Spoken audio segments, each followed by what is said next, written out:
Good morning, good afternoon, good evening, good whatever time it is, wherever you are. And welcome to the latest edition of, what's this show called? Oh yes, Views on the News. Where's the intro? I've got it somewhere. Here it is. Go! Was the Pope appealing for peace, or was he praying for peace? And the same applies to the carry-on drag. Yeah, that's a good question. So what do you have to say about that, guys?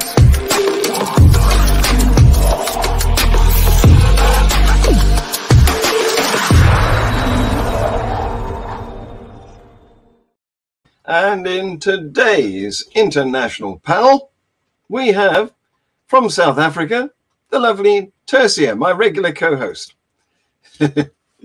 Didn't we have a good... John. Hello, how the devil are you? Yes. Didn't we have a good...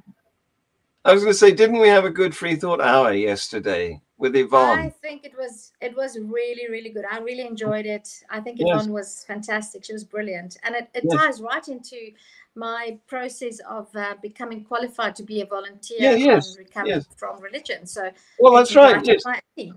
Yes, she touched your buttons, didn't she? Because you're on the process of learning how to do that. Yeah, absolutely. Yep.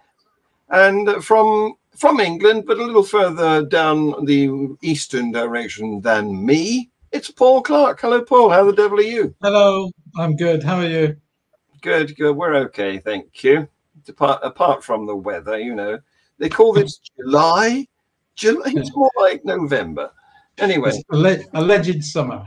Yes, absolutely. So here we go with the news. I want you to give me your opinions and your wit and your wisdom, please. The first item is prompted by Momus. Now, if you've been watching Global Atheist News for any length of time, you'll know that Momus is an ex-Muslim who for a while was one of our correspondents on that show. And then having, you know, sort of apprenticed with us, he took flight and he's now got his own channel and a huge following because, of course, there's a need for the views that he expresses. This particular example is about a meeting that happened in the UK, in England somewhere, and it was a group of Muslims who, well, take a look at this video, you'll see what I mean. Imagine we wake up on the 5th of July, Fajr time, and we hear the news that Shabana Mahmood's seat has fallen to us, not to me, to us, to the people of Birmingham, because the people of Birmingham were united under the banner of La ilaha illallah Muhammadur Rasulullah. And that is the banner that when we go to be judged by the biggest judge of them all, we know we can say to the Lord and be proud about it that we didn't support genocide enablers. We didn't bring genocide enablers into our homes like I see some of our Muslim brothers doing these days. They should be ashamed of themselves. They say they stand with Palestine, then they let hypocrites into their homes. This is the Ummah of Prophet Sallallahu Alaihi Wasallam getting divided to take some pictures so they can go back home to Pakistan or Kashmir in their village to show people pictures. I took a picture with Shabana Mahmood, Jess Phillips. What are they going to get out of that? When they go and feel the wrath of Allah subhanahu wa ta'ala, then they will find out. But we here today, we have a choice. Everybody is here today because you are on the right side of history. Well, the context of that, of course, is that we've just had an election, and they've tried to turn it into a religious rather than a party political choice. And in Birmingham there, he was trying to gee up that entirely male audience, did you notice, and get them to vote not for the benefit of the best government for the UK, but for Allah. And I got confused. I didn't understand which particular brand of Islam he was supporting, because he seemed to be referring to a shift in between the various flavors of Islam. What was going on? It's quite alarming, really, isn't it, that the mainland of the UK hasn't had, for several decades, religious sectarianism in politics. No. I mean, we used to have in Scotland that the Protestants voted this way and the Catholics voted that way. And I think a couple of generations ago, it was the same in places like Liverpool.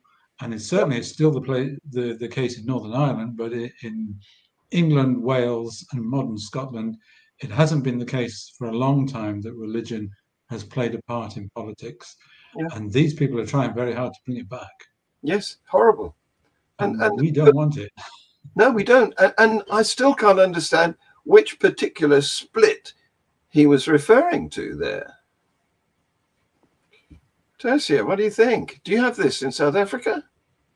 Well, we have just in this first elections that took place at the end of May of this year, we for the first time ever had a Muslim party stand in the elections, but we've had this thing where we have these many branches of Christianity. We had several Christian parties stand in the election under the banner of Christianity, and well, yeah, I don't know.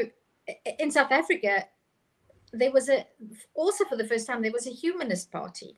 I voted for them because all the other parties in South Africa are overtly Christian. Yeah, all of them. So I chose to vote for the secular humanist party. That we didn't get a representative. How did they do? But I actually don't know. It was the first time that they stood.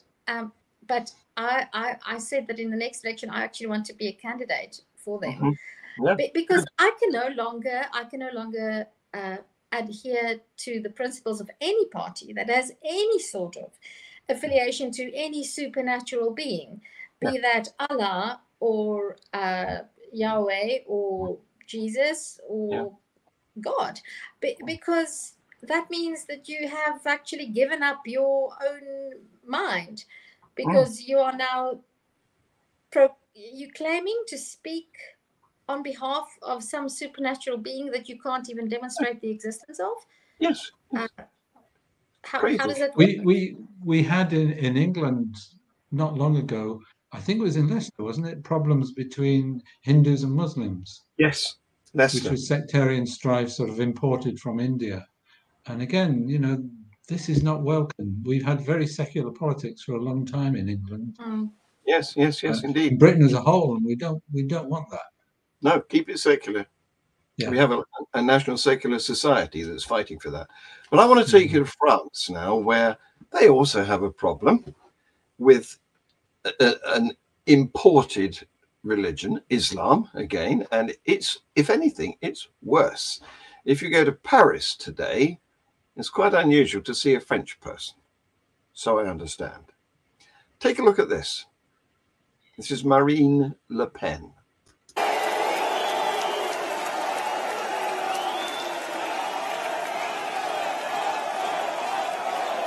Mais j'en appelle à la sagesse et au bon sens des Français. Qu'on me donne une raison, une seule, pour garder sur notre territoire des étrangers qui collaborent avec une idéologie totalitaire qui veut la mort des Français.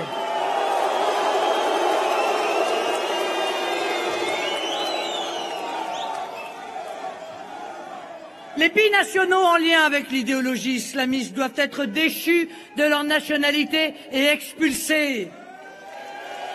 Les Français qui adoptent l'idéologie de l'ennemi doivent être traduits devant les tribunaux et punis.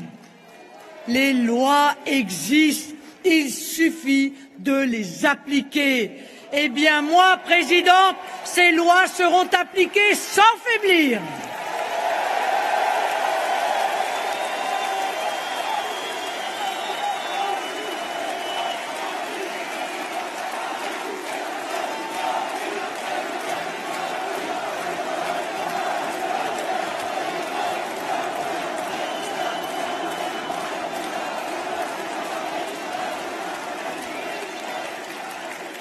En quelques semaines, je vous le promets, la France aura pris toutes les dispositions nécessaires pour se mettre à l'abri des fichiers S et en totale conformité avec notre état de droit.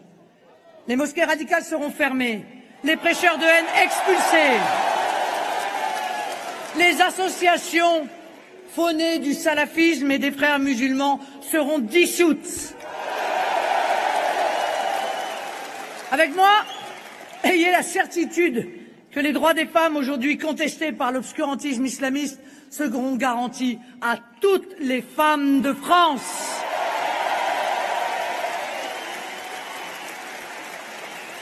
Avec moi, la sécurité n'ira pas à l'encontre de la liberté, en tout cas de la liberté des honnêtes gens. Je veux le... Well, you see, you can tell us whether the translation was accurate, Paul. I can actually, because I speak good French. Yes, yes, indeed. That's why I said it. Yes.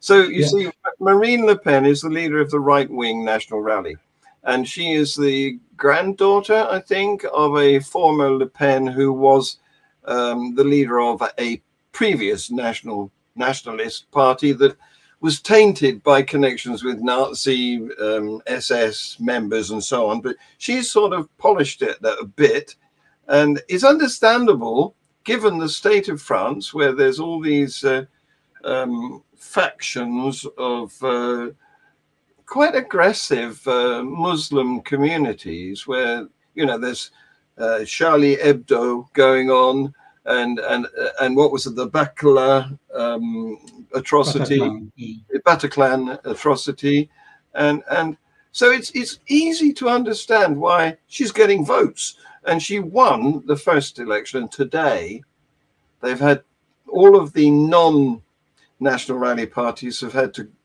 club together and decide to stand down, so that there's a chance that she won't get a majority in government. And I think the problem we've got, I mean, this woman is a neo-fascist. Yes. Let's call a spade a spade. She's a neo-fascist. And the issue of immigration is a big issue, and it's an issue that is not going away. The pull factors and the push factors are not going away. Nope. And you've got in continental Europe, in France, in Italy, in Hungary, previously in Poland, neo-fascists are exploiting this. Yes. And in Italy, they're in power. Yes. In France, they may well soon be in power. Holland. In Britain, the Reform Party, which is not quite neo-fascist, but is not very far off, is threatening the Conservative Party. I think the centre-right is collapsing over immigration, essentially. Yes. And these two groups are just reinforcing each other, aren't they? You've got the neo-fascists who reinforce the Islamists, who reinforce the neo-fascists. Yes. And it's alarming. It's a big problem. It is, definitely. What I find most alarming about the situation can be perhaps best illustrated by the movie that we watched last night.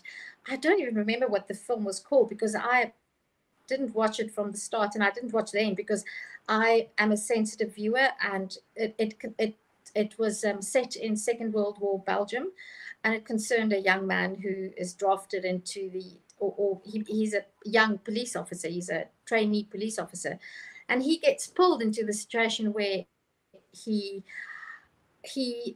just wants to live his life, but because of the situation that has developed at that time where Belgium was under Nazi occupation, he's forced to choose. He's not a Nazi, but he's not really the type of person who wants to sacrifice his life to save Jews.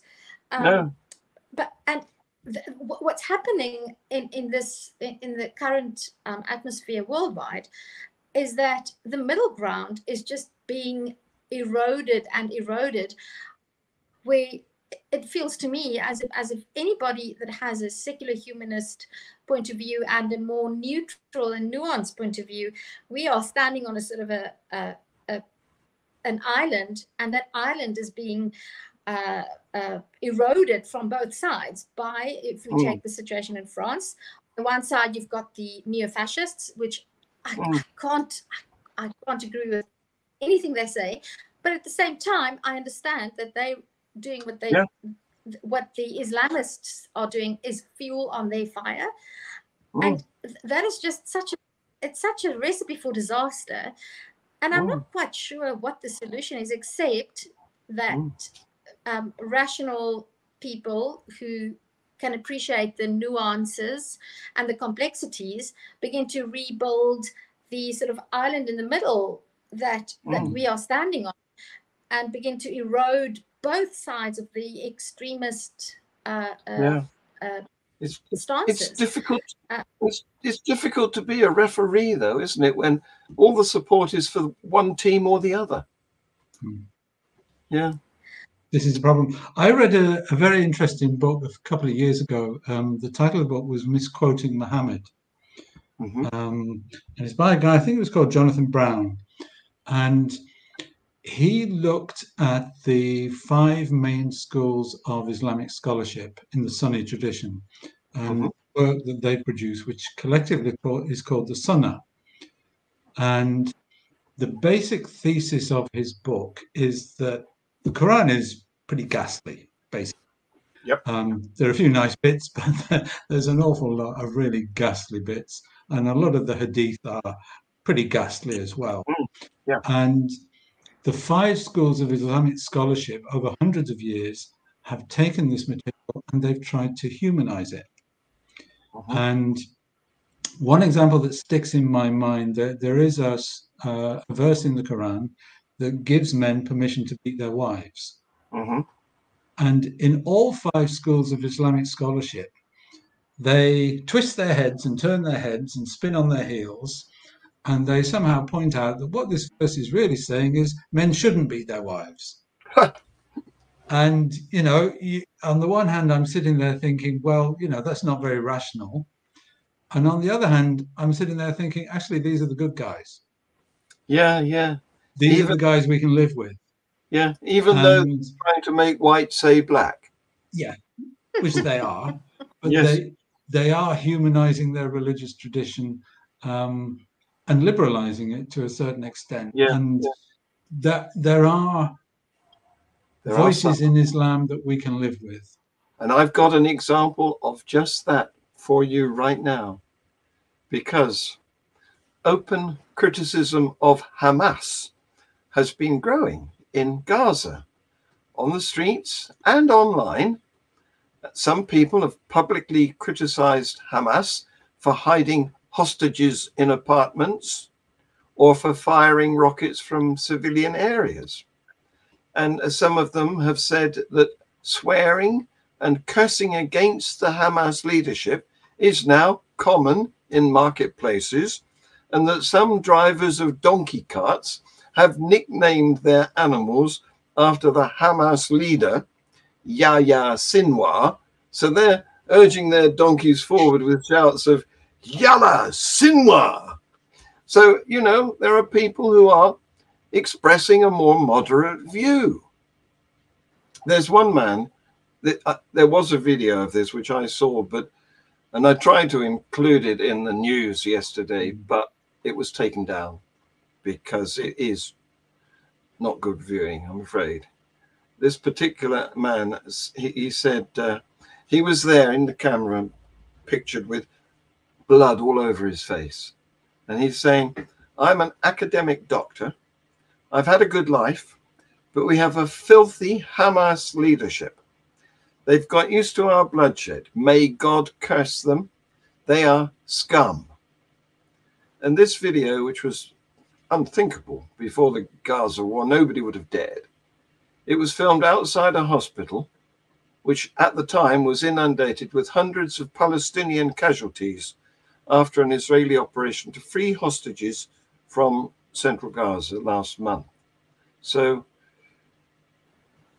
maybe the truth is coming out. Maybe reason is bubbling up. We have to hope so, don't we? We do, yes. And the one word that I just want to reiterate again and again and again is that the truth is always more complicated than we think it is. And we need to get ourselves and everybody else in the world comfortable with the idea of complexity and nuance. And the idea that most of the time there are no simple answers. There's no certainty. No. We have to work at these things, and we have to.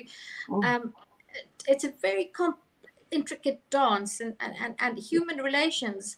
Yes. Are complicated things. I mean, even just one-on-one relations, husband, wife, parents and children.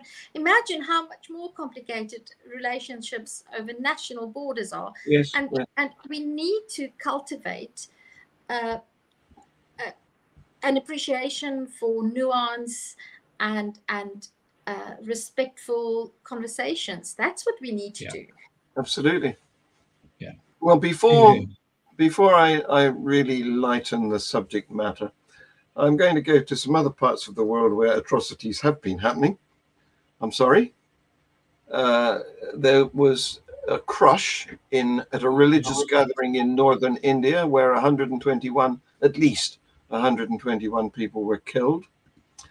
It was at a satsang, which is a Hindu religious event in Uttar Pradesh. And the victims included a large number of women and some children. And a survivor described what happened. He said the exit was too narrow. And when people were leaving after the sermon, whatever it was, after the event was over, a fierce dust storm led to confusion and panic, and many people became trampled. They fell down a drain, and people screamed, fell on each other, got crushed and died. And to my mind, that is just an unnecessary waste of life. What were they doing? Why were they gathering? I mean, it wasn't even a football match. It was something that had no bearing on reality whatsoever.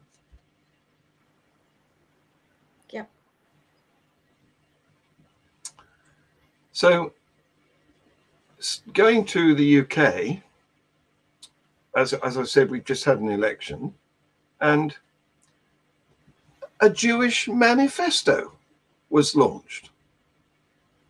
And it was produced by the Board of Deputies of British Jews.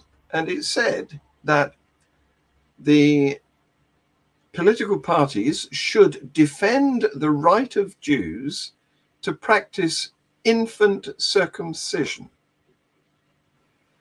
They said that the religious practice of cutting the foreskin off the penises of newborn male babies must be safeguarded.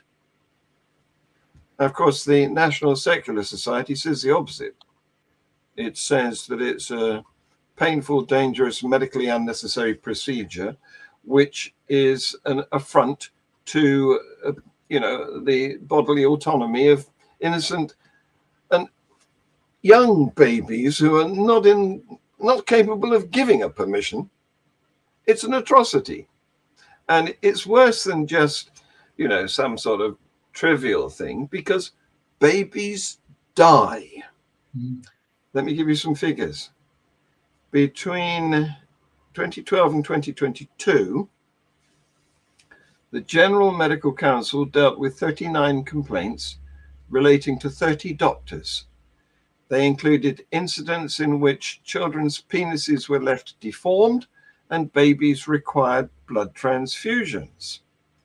In 2011, nearly a dozen infant boys were treated for life-threatening hemorrhage, shock, or sepsis as a result of circumcision at a single children's hospital in Birmingham.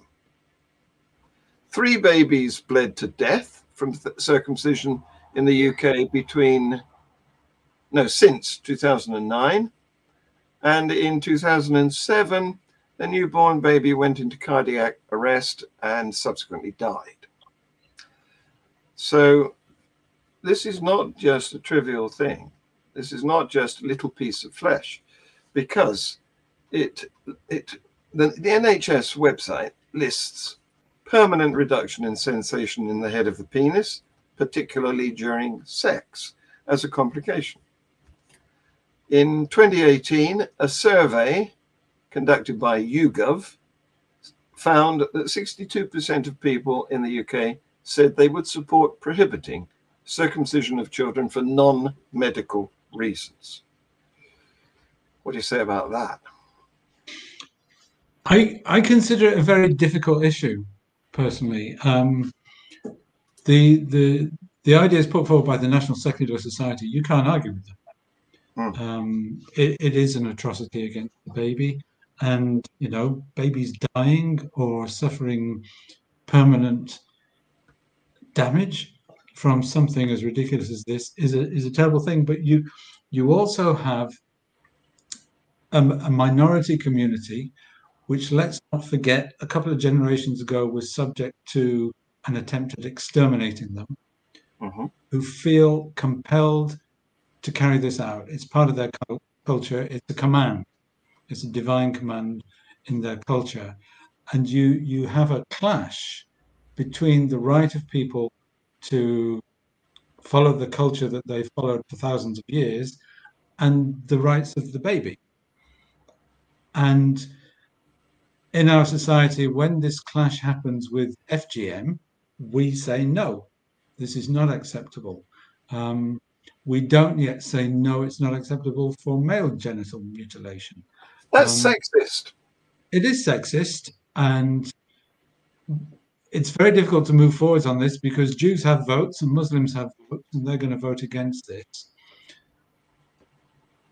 And Denmark is moving towards banning it. I think Denmark is moving towards banning male circumcision, and they're moving towards banning ritual slaughter. And, I can see the reasons why they're moving towards banning it. But I can also understand why Jews would feel under siege from this kind of thing. Well, I'm sorry, I don't have much sympathy for that, for them feeling under siege. I mean, why did this become a divine, quote unquote, practice in the first place? It's branding. It's no different from getting a hot iron and burning your sign on the side of your cattle. What they want to do is identify you as a member of their cult. Yeah. This is one of those few cases where I'm ambivalent, because I agree with you, John. I cannot but agree with you. While at the same time, and I'm not trying to use any cop-outs here. We have a broadly similar situation in South Africa, where in the Xhosa culture, there's a rite of passage where teenage boys are circumcised. Now, while these are teenage boys, they still don't have much of a choice, because cultural coercion is a thing, and Xhosa boys who are not circumcised are not regarded as men by their peers in their community. No. So and what happens? I mean, we have, the stats are way worse than the circumcision of baby Jewish baby boys in the UK and maybe Europe. We have hundreds of teenage boys die every year. It's actually it's normally in the spring. There's the initiation season, and these boys go on a retreat. There's special camps that they go to, and they're in rural areas, and many of them die, and many more that we don't typically hear of, because it's such a traumatic experience. They end up with mutilated penises, and they have penises have to be amputated. It's horrific. I've actually spoken to some doctors who have had to deal with that when I worked with the University of Stellenbosch, and I would tread very, very carefully, just from a practical point of view here. Yes, absolutely, I disagree with it. I don't think a parent should make such a decision about their child's body but then again, we make decisions about our children's bodies all the time. We don't try to do harm, but hang on. Pardon me. I do not make decisions to mutilate my children's bodies. Did your daughters get an earring? Did they get their ears pierced before they were 18? Well, with your permission? Not with my permission, no. With their mother's permission. My daughters did, with my permission, before the age of 18.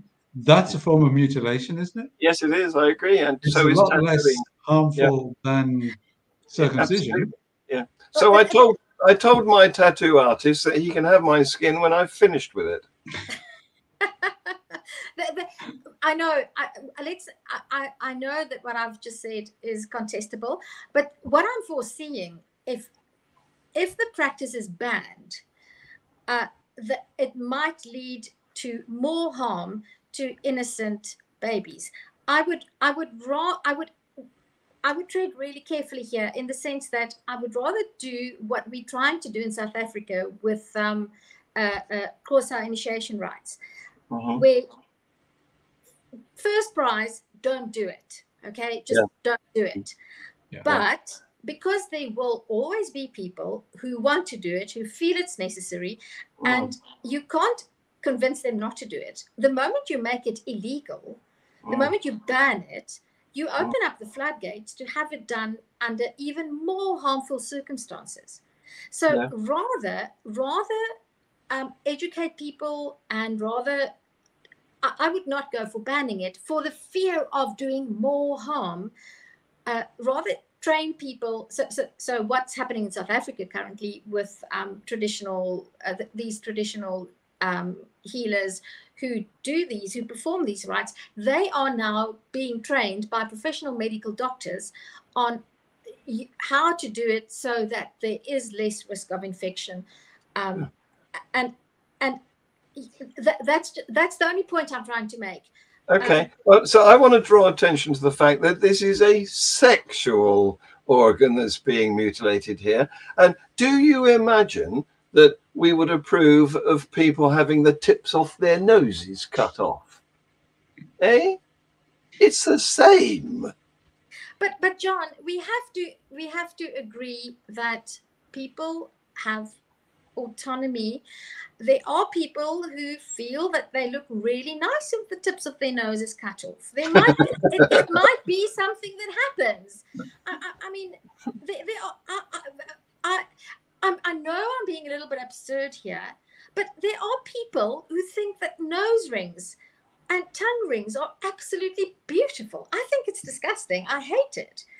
But I can't. Yes, I can't mandate them not to do it.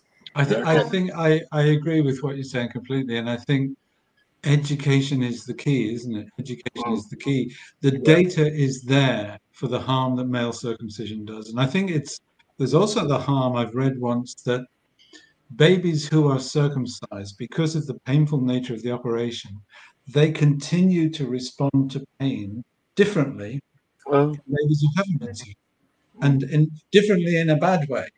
Yeah. And I think the thing to do, and it will be very, very hard, is to get across to Jewish people the harm that they are doing their children, and hope eventually. Let me give you an example of how hard it is. I know someone who converted to Judaism when they married a Jew. Yeah. And this person said to me not long ago, we were talking about ritual slaughter, and they were saying, it doesn't hurt the animal when you slit its throat without stunning it. And I'm just, what? Yes. This is where you've got yourself into a mindset. Yes. And, how do you get someone out of that mindset? But you have to hope that eventually, over time, more and more Jews will say, actually, I'm not going to do that to my child. Yeah. If they want to be circumcised, they can do it when they're older. Yeah. And I can't remember his name. There was a Muslim who said that his child, he wasn't going to have his child circumcised. Yeah, He'd let him decide when he was older. Two things. I don't think many people realize that Muslims are also circumcised, which goes back to the strong link between Judaism and Christianity. In fact, two resources that I want to refer our listeners to. The one is, and this is terrible because I don't remember who the what the podcast was, but there's a German scholar who's making a very strong case that Islam is actually an offshoot of an early, very early, as in 300 BC AD, offshoot of fundamentalist Christianity. That's actually the root of Islam. I will try to contact that scholar, John, and because it might be a very interesting guest for free hour. Yes. And the second thing I want to refer our listeners to, and this time I actually have the name of the podcast, it's the Within Reason show that Alex O'Connor does. He recently had an interview with Rabbi, is it David Wolpe, W-O-L-P-E. Yeah. This rabbi also debated Christopher Hitchens on more than one occasion about what is Judaism, and the topic of circumcision came up. And according to Rabbi Wolpe, it's actually proscribed. Is the word proscribed by the international by the health organization as WHO. WHO, the WHO. Yeah, thanks for that. As a preventative measure against sexual diseases. Yes, and now you mean in that case you mean prescribed, not proscribed. But well, it's not prescribed. It's they say it's not bad. They don't say do it. Well, I think the belief that it was some sort of protection against sexual disease is long gone. That is now history. I think it has been shown to protect against HIV. Oh right, but there are far better ways of protecting. Absolutely. Less painful. Absolutely. There's a vaccine. Yes. And anyway, is there a vaccine against HIV? Yes, there is. Yes. Wow, that's new. I'll have to look that up. Oh, sorry, sorry, HIV. So I thought we said HPV. Yeah, no, HIV. Yeah. It's okay. HIV. But I stand corrected. I'm not saying that circumcision is good. I think it shouldn't be done. But I'm just saying, if anybody wants to have more opinions about this, watch that show with Alex O'Connor and Rabbi David Wolpe. It's really interesting. And apparently, according to, I stand corrected, but according to Rabbi Wolpe, it's not strictly necessary for a later convert to Judaism to be circumcised. Good. You can, in other words, you can be an uncircumcised Jew, but I stand correct. But watch the show. You're probably not a true Scotsman, though. Anyway, I want to lighten the mood now, because we're coming up to the end of the scheduled time for this show. Are you going to snip things now? Not immediately. Snipping, that's an appropriate word to use. Pun intended or not. Yeah. So I want to show you, if you're looking for a good business, I recommend that you attend the Hajj and you set up a stall where there's an effigy of Satan, and you give people some stones to throw at him, but then you collect the stones and sell them back to more people. Brilliant. I'm Take a look at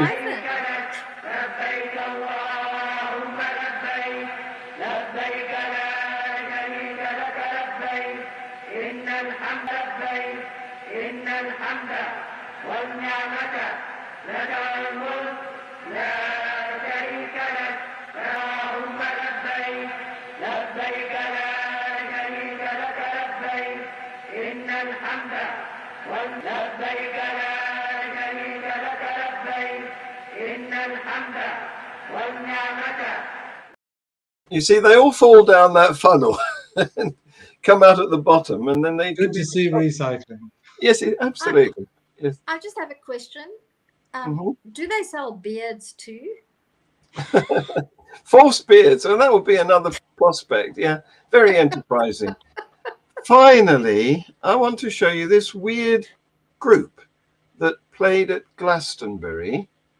They're called the Voice of Basprot. I'm not sure whether that's the right pronunciation, but I think they come from one of the Russian satellite states, and they're a heavy rock band. Watch this.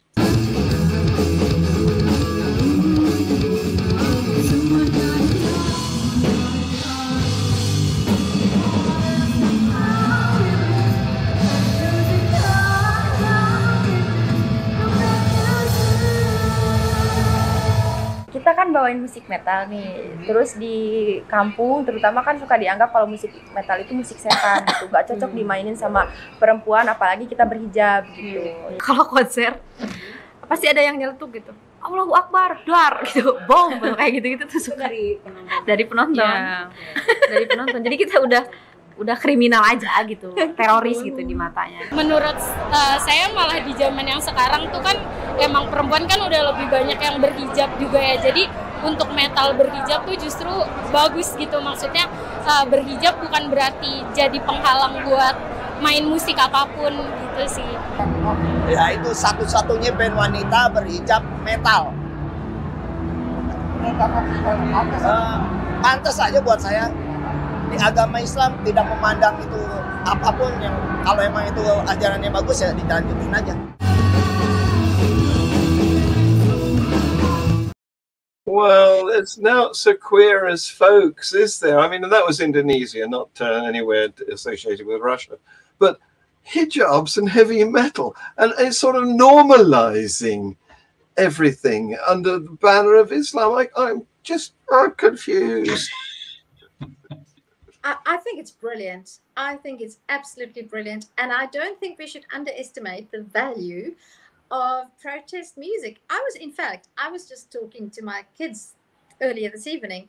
We had in the 80s, from 85 onwards, so South Africa was still very much under apartheid. And you know, that was the Afrikaner Nationalist Party that perpetrated apartheid. And there was a bunch of musicians. They called themselves in Afrikaans. So you know, in English, the cock refers to a male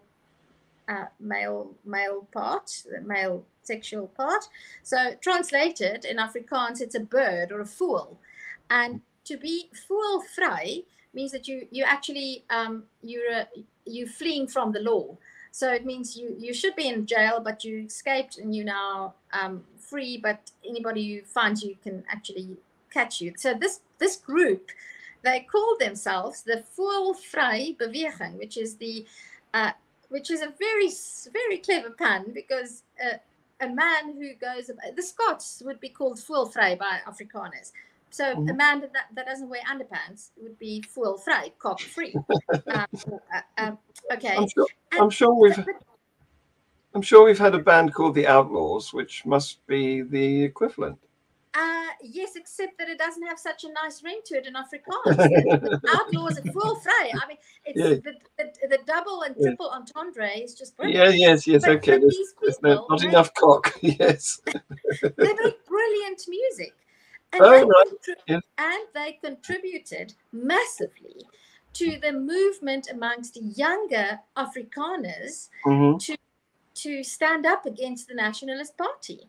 Oh, good. And I don't think we should ever underestimate the influence. Not. The power of music. Yes. I read an article years ago.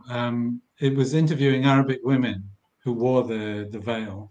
And asking them why they wore the veil. And some of them said they wore it for religious reasons because they wanted to wear it. And some of them, they said they were picking their battles with their parents. And they weren't going to fight them over the veil, but they would fight them over getting to university and doing an engineering degree or whatever it was they wanted to do. And the veil was a way of, look, Mum, I'm still a good girl, I'm still a conservative girl, but I'm going to get my degree in engineering. It was a trade-off, wasn't it? Maybe with these girls, the veil allows them to do their heavy rock. Why not? It was a ticket to a degree. Yeah. So on the subject of the veil, let's go back to Marine Le Pen. Look at this. Non. J'ai rencontré le grand moufti d'Al-Azhar. Le grand moufti d'Al-Azhar. Il n'a pas réclamé cela. Donc, voilà.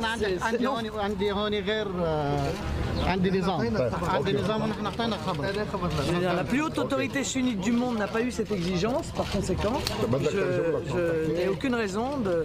Mais c'est pas grave, vous transmettrez au grand moufti ma considération, mais je ne me voilerai pas. Voilà. Bon, allez. So she's saying that she met the highest Sunni Grand Mufti and didn't have to wear a veil, but the one in France, the Grand Mufti there, has invited her, and she's saying, no, I'm not going to wear the veil, which is good. Yeah. She might be a neo-fascist, but she's right there. You know, what I absolutely hate most about that woman is that I have to agree with her on that one, and that's a really uncomfortable feeling for me. I don't like having to.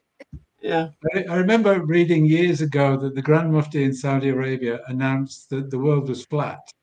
Yes. And anyone who disagreed was a heretic. Yes. And I remember a friend of mine commented at the time, I think Saudi air traffic controllers were probably given an exception. Yes. Yes. On that note, thank you very much for your contributions to Views on the News. I just want to plug next week's Free Thought Hour, because we have a young man from northern Nigeria who is bravely going to speak to us about his being him being an ex-Muslim. He's not going to appear on camera, but we will have a chat with him by audio. Look forward to that. Thank you very much. Bye-bye. Bye-bye. Goodbye, everybody.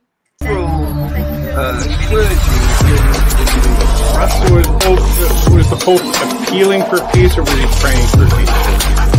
And the same applies to the carrying drag. Yeah, that's a good question. So what do you have to say about that guy?